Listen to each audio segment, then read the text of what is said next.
نحمده ونصلي على رسوله الكريم اما بعد فاعوذ باللہ من الشیطان الرجیم بسم اللہ الرحمن الرحیم۔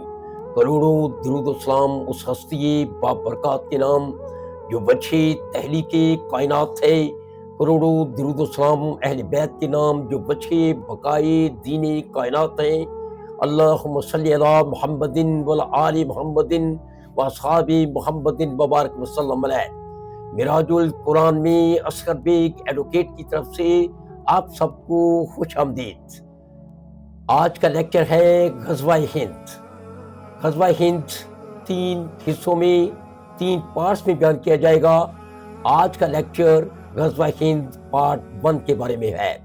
قرآن پاک کی سورہ انفال کی آیت نمبر 60 میں ارشاد باری تعالیٰ ہے وَأَعِدُّوا لَهُم مَّا اسْتَطَعْتُم مِّن قُوَّةٍ وَمِن رِّبَاطِ الْخَيْلِ تُرْهِبُونَ بِهِ عَدُوَّ اللَّهِ وَعَدُوَّكُمْ وَآخَرِينَ مِن دُونِهِمْ لَا تَعْلَمُونَهُمْ اللَّهُ يَعْلَمُهُمْ۔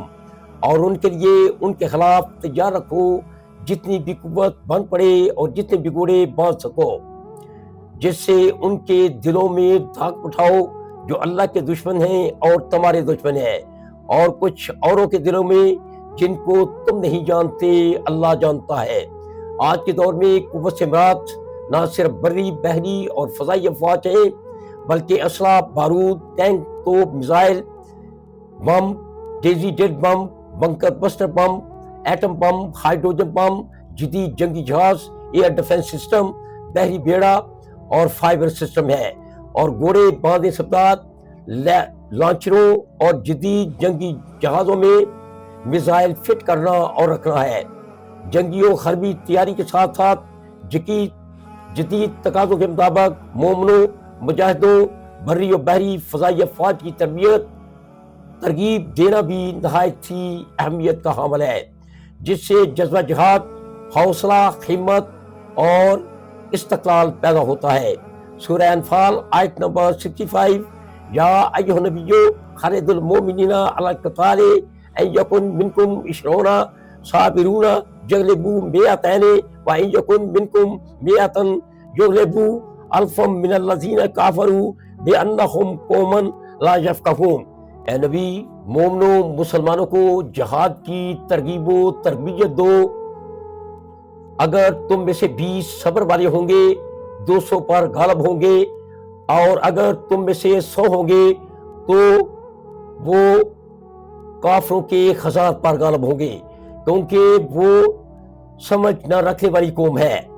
اگر اللہ کے دشمن، تمہارے دشمن کافر، یہود و نصارہ کافر تم پر جنگ مسلط کرتے ہیں تو ان کے سامنے سیسا پلائی دیوار بن جاؤ۔ سورہ صف آیت نمبر 4۔ ان اللہ یحب الذین یقاتلون فی سبیل اللہ صفا کأنہم بنیان مرصوص۔ بے شک اللہ دوست رکھتا ہے ان لوگوں کو جو اس کی راہ میں لڑتے ہیں صف باندھ کر جیسے سیسا پلائی ہوئی دیوار۔ مومن مجاہد نہ صرف اللہ کے دشمن ہو، اپنے دشمنوں سے سیسا پلائی ہوئی دیوار کی طرح صف باندھ کر لڑتے ہیں، بلکہ انہیں قتل کرتے ہیں، انہیں واصل جہنم کرتے ہیں۔ سورہ توبہ آیت نمبر 73، سورہ التحریم آیت نمبر 9۔ یا ایھا النبی جاہد الکفار والمنافقین واغلظ علیہم ومعہم وبئس المصیر۔ اے نبی، کافروں اور منافقوں کے خلاف جہاد کرو، ان پر سختی کرو، انہیں واصل جہنم کرو، اور وہ بہت ہی برا ٹھکانہ ہے۔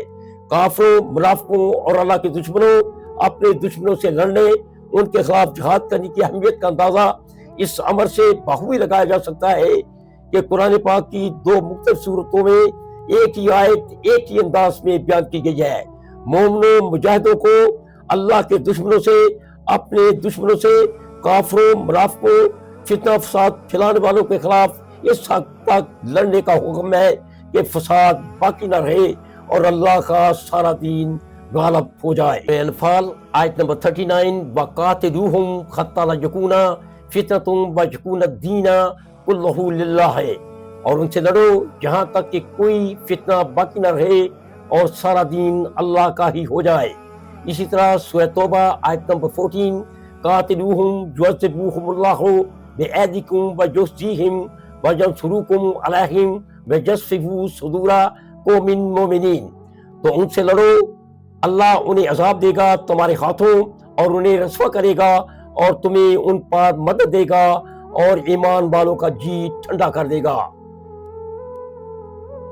غزوہ ہند کا پارٹ نمبر 2 اور پارٹ نمبر 3 بعد کے لیکچر میں بیان کیا جائے گا۔